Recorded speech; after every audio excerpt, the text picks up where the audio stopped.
এই আলোটা ঠিক আছে তো? এখন ঘরে বসে আছি, ওই জন্য খালি গায়ে শুয়ে আছি। ও হ্যাঁ, ক্যারেক্টার নিউরোসিস। ক্যারেক্টার নিউরোসিস এই টার্মটা সাইকোঅ্যানালিস্টরাই ইউজ করে। হ্যাঁ, এটা মানে আমার মনে হয় প্রি লাকানিয়ান অ্যানালিসের একটা টার্ম আর কি।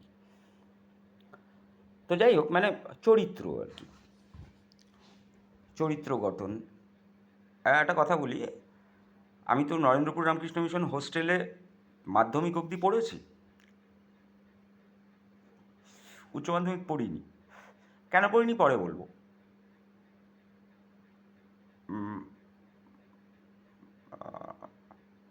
The cultural environment of the institution didn't suit me.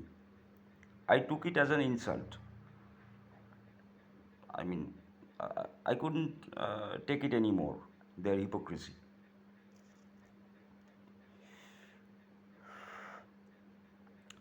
তা ব্যাপারটা হচ্ছে, যেখানে যত বেশি উৎকট রকমের রিপ্রেশন থাকে, সেখানে তত বেশি ওগুলো মানে তত উৎকট একটা মানে আউটলেট, একটা নির্গমনের একটা পথ খোঁজে। খুব ইন্টারেস্টিংলি দুবার আমার লাইফে ছোটো বয়সে স্কুল থেকে যে ট্যুর হয় না বাচ্চাদের, কোনো জায়গায় নিয়ে যায়, দুটোতেই আমি অ্যাবসেন্ট ছিলাম। একবার প্রাইমারি স্কুলে, সব চিড়িয়াখানা অমুক তমুক হ্যানা ত্যানা ওই জায়গায় নিয়ে যেত।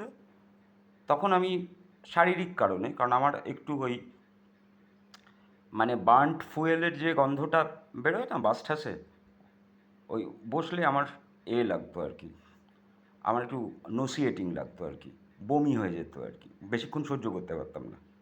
সেই জন্যে I didn't join the group. আরেকবার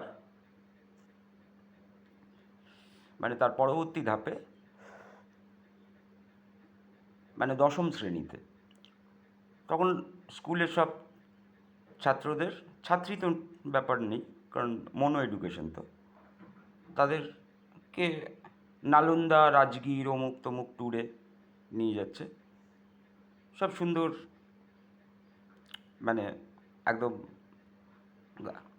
ভালো ভালো ছেলে আর কি, চরিত্র চরিত্র বলে বলিয়ান আর কি, সব মফস্বল থেকে আসা। স কেউ সপাটি, কেউ সপাটি, এরকম মানে সাই বা স্পেশ, এরকম আর কি।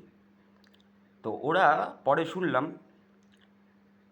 মানে নিকৃষ্ট শ্রেণীর পর্নোগ্রাফি যেগুলো থাকে ওখানে গিয়ে, না ওই ছোটোবেলায় আমরা একদম খুব সস্তার খেলনা পাওয়া যেত না পানবিড়ির দোকানে, একটা এরকম একটা মনোস্কোপ থাকতো।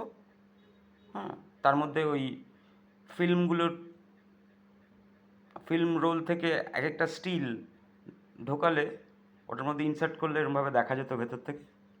ওরম একটা মনোস্কোপের মধ্যে মানে চিপ ক্লাস সমস্ত পর্নোগ্রাফির ওখান থেকে কিনে কিনে কিনে কিনে সব দেখেছে। হবেই তো,